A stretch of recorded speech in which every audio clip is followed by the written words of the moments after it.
Welcome to week number 3 of the high school football season. This is our online football Friday night preview. Some very interesting matchups coming up this week. 2 big showdowns in Columbia. Rockbridge and Battle will do battle at the Bridge. Both teams coming in at 2-0. No surprise for the Battle Spartans, who have built a strong program over the last few years. But Rockbridge is a bit of a surprise, especially the season opening upset win over Rockhurst, then beating DeSmet last week on the road in St. Louis. More on that Bridge battle in a moment. But first, the old Jeff City-Hickman rivalry game is set for Friday night in Columbia. The Jays 1-1, falling to the defending state champions Kirkwood on the road last Friday, 35-7. Hickman lost at Webster Groves, falling to 0-2, but the Cupes are scoring some points and look to be a lot more competitive. Sports writer Tom Leffler has been watching Jeff City-Hickman games for what? More than 40 years, right? It's not what it used to be, but still a long-running series. 1911 is when it started. Actually, I don't go back to 1911, but it's closer to it's closer to 50 years. I went with my dad in the 60s. I was there the night that Hickman beat Jeff City to end their 71-game winning streak, and that really fueled the rivalry that was already hot. But that just really exploded the rivalry to what it is, what it grew to. Not much of one right now because Hickman's struggling a little bit. But as you mentioned, they're more competitive, much more competitive this year against Webster Groves and Jackson so far. They certainly seem to be. As for the Jays, they played at Kirkwood. Had some chances to make it much closer than the 35-7 final last Friday night, but they did come back with a loss. The Jays are 1-1. Yeah, 1-1. I think it's more indicative of who they played. They are who they are. They played a McClure North team that's not very good, took care of them. They played a Kirkwood team, the defending state champion. They are good. They got beat. You know, they are who they are. We must note, though, besides they have a 3-game lead in this series with Hickman, and this is the 1,000th game in Jeff City football history. How about that? A lot of history with that program, and this is 1,000. Number 1,000. Very interesting. How many have you covered? I have covered a lot less than that 1,000. Okay, I think I'm at 940. Somewhere in there. Hickman, we alluded to it. They really played pretty well against Webster Groves. They lost 32-21. Before that, they lost to Jackson on the home field, 39-24. So I got to believe this is a much more respectable football team, this Hickman Cupid team. Oh, you're talking about 2 pretty good programs, Jackson and Webster Groves, you know, year in and year out for the last 20 years or so. They've been pretty darn good. Webster Groves even further than that. So to be competitive, which they haven't been in recent years, they've lost 21 of 22 now, 30 of their last 32. For a Hickman program, of course, we know it's well documented that when Battle opened, it really drained Hickman of most of its talent. But, you know, they seem to be getting their legs back under them. How many wins that'll turn into this year, don't know, but good for them. They're playing hard and playing better. New head coach Trevor Rubley there. Do you think they give the Jays a challenge this Friday night? I think no. I think it'll be maybe a 1 touchdown, maybe 2 touchdowns at half, but I think Jeff City will pull away. But Jeff City's turned pretty one-dimensional. The Gunner C was an aerial circus. Now they're basically running the ball. Last week, the Roberson young man, he's a junior, good-looking athlete, but they only threw for 25 yards, I think, something like that in the game. They need a little more balance, and this will be a good testing ground for them to find that balance, I believe. Jays Hickman Friday night in Columbia. Meanwhile, the Blair Oaks Falcons head to Versailles this week to play the Tigers in a Tri-County Conference opener. We both watched Blair Oaks dismantle an Oak Grove team last Friday night. Tom, it was 46-7. I thought that might have been the biggest challenge on the Falcons' schedule heading into the game, but it certainly wasn't. This Blair Oaks team really came out strong. Well, 4th and 23 from the 5. I mean, that's the play of the year. I can't imagine something more odd. That was unbelievable, wasn't it? Yeah, I think we were standing close to each other. We looked at each other. And that was 4th and 23. Did that really happen? From your own 5-yard line. Yeah, I had to look at my notes and look at the scoreboard. Was that really going on? But yeah, of course you got Osage coming down later on in the season. That'll be a tougher one, sure. Although Osage lost last week, a little surprising to Seneca, but they're a pretty good program. But yeah, they just really, Oak Grove, they're a little down from what they were 5-10 years ago. Still a pretty good program. The way they took care of them, that was very impressive. It was interesting as we talked to Coach Pete Atkins before that game, both of us, and he was there, of course, watching one of his disciples, Terry Walker, as head coach. And don't you see so many likenesses, the way they run that football program, Terry Walker, and the physicality of this week, last week? You can really tell the physical nature is getting to where it was with Pete. You know, it's taken this the third year, but we saw some hits out there that were just bone-crunching hits. And these guys are not just physically tough, they're mentally tough. As we've talked about many times, better in the second half. They're on the right track. Obviously, they're 20-0 under Walker in the regular season. It's crazy, isn't it? They're number 1 in our Prep Power poll, number 3 in the state rankings, and also, again, they had our KRCG 13 Play of the Week last Friday, that 4th and 23 from their own 5. It was an incredible play. Well, Tom, Blair Oaks at Versailles, and then right down the road, a good Tri-County matchup. Elden plays host to Southern Boone. The visiting Eagles are 2-0, a couple of 3-point wins. They are number 7 in the state poll this week. Elden coming off a 3-point win over Owensville. And oh, by the way, the final was 72-69. Basketball season started already. It was actually a football game. Oh, that was football. 69 points and you lose? You know, because in high school basketball, usually when you score 69 points, you're going to win 95% of the time. Sure. 69 points in football, it should be 100%. You know, good for Elden. They came out with the win, but really, you can't feel like much of a winner giving up 69 points in a win, because you got to play better defense, because once you run into a team that can play some defense, you're in trouble. Absolutely. Meanwhile, the Helias Crusaders, no trouble with Kansas City Southeast on the road last Saturday. 62-0 was the win. Back at home this Friday night, and boy, the schedule gets tough again. Belleville-Altoff, a team from Illinois. This will be our first Central Bank KRCG tailgate of the season. So, Tom, you got free T-shirts, hot dogs, chips, waters, and sodas. Where will you be on Friday? Free hot dogs, you say? You got it. I'll be at the Ray Hinch's Stadium. I'm afraid Helias might have to wait another game to get that first win at home at the Ray Hinch's Stadium, a beautiful complex. You know, not just football, but soccer and tennis.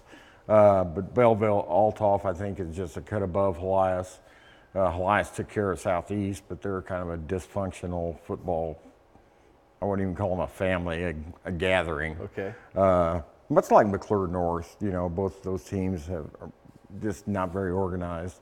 And Belleville-Altoff is. If they can somehow beat them, that would be a big feather in their cap. So, Tom, we will be at the Helias game on Friday night. Again, live there for 5 and 6 o'clock. Anything else on Leffler's Link coming up? You bet. Of course, I'll have something on Helias Friday evening. I'll have something on Lincoln and Missouri heading into their openers this weekend. And then I'll be up at Columbia. I'll be up at the zoo on Saturday. All right. We'll see a lot of this guy, Tom Leffler, Leffler's Link. Back to the biggest game in Columbia this Friday night, battle at Rockbridge. The Bruins are coming off a 45-24 win over DeSmet in St. Louis. Nate Pete coming off a huge 4-touchdown night, gaining over 300 yards. He is so fast and so fun to watch. Tony Mullen will be at this game on Friday night with a pregame report at 6 o'clock in studio on Football Friday Night. Biggest high school game in quite a while in Columbia, wouldn't you say? I think it is. I mean, Battle's really been running things up in Columbia for several years now. Hickman's been down, Rockbridge has been down, but these Bruins, 2-0 so far on the young season, and really have what I think is the most impressive victory for any mid-Missouri team yet this year, and that's beating Rockhurst in week 1. A 3-point game. It wasn't a blowout, but when you beat a team of that caliber, that's saying something. That is a very good start for Rockbridge. And then, of course, the big win over DeSmet last week. They're 2-0. Battle's 2-0. This one should be fun. Battle is coming off a win over Wentzville Holt. It was 54-26. We were thinking it might be a bigger score than that. Do we know really how good this Battle team is? Certainly they lost some great athletes to graduation. You talk about Brevin Tyler, Javon McQuitty. We still expect them to be really good, but do we know for sure? I think we'll find out a little bit more on Friday night. You know, Mexico week 1, good program, but it's a Class 3 team. You're one of the better teams in Class 5 playing a Class 3 team. And Wentzville Holt, not really one of the stronger teams in the state. The numbers have been impressive for Battle. I mean, the things that, you know, I was especially hearing talking to Columbia people this offseason, we knew Battle's defense was probably going to be pretty darn good. They had a lot of talent back on that side of the ball. Offensively, still a work in progress. We weren't sure what we were going to see, but I mean, 68 points week 1 and then 56 last week. They're doing fine. They're filling up the scoreboard at least. But you face a team like Rockbridge, who appears to be much better, and we'll see what they can come up with this week. Fun game to watch this week. Tony, you'll be there. Rockbridge and Battle at the Bridge. Tony, you watched the Fulton Hornets last week. They beat Versailles on the road, now 1-1. Blake Logan, first-year head coach, has some talent to work with. Back at home this week to face Father Tolton. The Blazers still looking for win number 1. And this is going to be a tough one for Tolton. I don't think they get win number 1 quite this week. Tolton, good team, but the schedule they play, we saw it the last couple of years, they've stepped up. They're starting to play teams like Booneville, like Fulton, like Elias. So there are going to be a lot of games on the schedule that are going to be very, very tough. Fulton, good showing last week down in Versailles. It was close for a while. I think it was about a 1-point game right before the half, but Fulton really took over in the second half, won that by 24 points. I think they get win number 2 this week. Fulton, a play away from being 2-0 at this point. That's right, almost beat Osage. Yeah, that's right. Week number 1. Pretty good matchup down at the lake this Friday night. Tri-County clash between the tribes of Indians. Osage hosting Hallsville. The Indians from Hallsville unbeaten. They're quietly, Tony, 2-0. Right. Osage 1-1, having lost to Seneca on the home field last week. And you talk about Fulton wasn't too far away from being 2-0. Osage isn't far away from being 0-2. Really, they scored that late touchdown. And the loss to Seneca, I think, kind of caught us off guard a little bit last week. Seneca was down a little bit. Maybe they're better this year. We'll see what Osage has in store. But Hallsville, you mentioned 2-0. They're off to a nice start. The schedule really starts to pick up now. This week, though, I mean, Putnam County in week 1. Last week they beat Mark Twain on the road. Those are both Class 1 schools. Now you step into the Tri-County Conference. Osage is a tough team to play in the opener. You still got teams like Blair Oaks down the road. You still got Southern Boone, Elden. So Hallsville, the bulk of its schedule, the big games are yet to come, and it starts this week. It'll be fun to see how this shakes out in the Tri-County Conference. A lot of good teams. Yeah, there really are. California Pintos, one of those teams trying to get back into that mode, and they'll be at home on Friday night hosting Warsaw. Should be a good chance to get win number 1 for new head coach Michael Gray. Yeah, this is a Warsaw program that has not been good for a while and won't be a member of the Tri-County Conference next season. This is their last year. Booneville and takes their place next year. Warsaw. California's 0-2. Lost to the defending state champions week 1 in a game that ended at about, I think, 12:45 in the morning with all the lightning delays. But they played them tough. Lost by 13 points last week, going to Mexico, a good Class 3 team, and lost by 14. So California's been in it. They haven't gotten that victory yet, but I think Warsaw this week they get win number 1. All right, go out and see the Pintos Friday night at home, Riley Field. Meanwhile, the South Callaway Bulldogs, ranked number 7 in the state poll, Class 2. They looked like a 7th-ranked team last week, I should say, 55-7 over Milan. Hosting Wright City. This is a team that gave Southern Boone a pretty good battle last week. It'll be interesting to see this game and how this plays out, because Southern Boone, talk about them, they're 2-0. They've won both their games by 3 points over North Callaway and Wright City. So we'll see what Wright City. South Callaway has been really, I think, one of the better teams in the area the first 2 weeks. Had to grind it out week 1 at Tolton, went to double overtime, but very impressive. And this is a school that obviously has had a lot of success the last few years in football. Also with baseball, we've seen how good they are. And a number of athletes on both those teams, so they're used to winning, and they've won big last week. I think they'll take care of business this week. We will be in Mocaine Friday night, and Tony, I'll put you on the spot here. Just overall impressions, first 2 weeks of the season, what team has impressed you most, or teams here in mid-Missouri? Boy, a number of teams. I think you have to start at the Tide. You hate to go with the number 1 team in our power poll. It seems obvious, but I think the Battle Spartans. You look at them 2-0, and again, maybe they haven't played the toughest competition yet, but with the numbers they've put up these first 2 games and with all the question marks going into the season, they've really just rolled along and they've picked up right where they've left off. And as I mentioned earlier, Rockbridge has the best win of anybody in mid-Missouri. So you put them, I think, near the top of that list too. And yeah, by the way, they play Friday night, so it'll be a good one in Columbia. You'll be there. Thanks a lot, Tony, for all the coverage. Other games we'll be watching this week, the Mexico Bulldogs back at home. A chance for back-to-back wins hosting the Marshall Owls. North Callaway heads to Mark Twain. The T-Birds are off to a 1-1 start. How about the Centralia Panthers? They'll look to make it 3-0 under new head coach Jim Newstead. The Panthers on the road at Louisiana. Booneville gets a tough home test hosting Hannibal. Also home games for Herman, Harrisburg, Fayette, and a whole lot more. You can go to our sports page at krcgtv.com for the complete schedule. Again, we will be live at 5 and 6 Friday night at Elias for our first Central Bank KRCG tailgate. Come on out and say hi, get some free hot dogs, free food, and free t-shirts.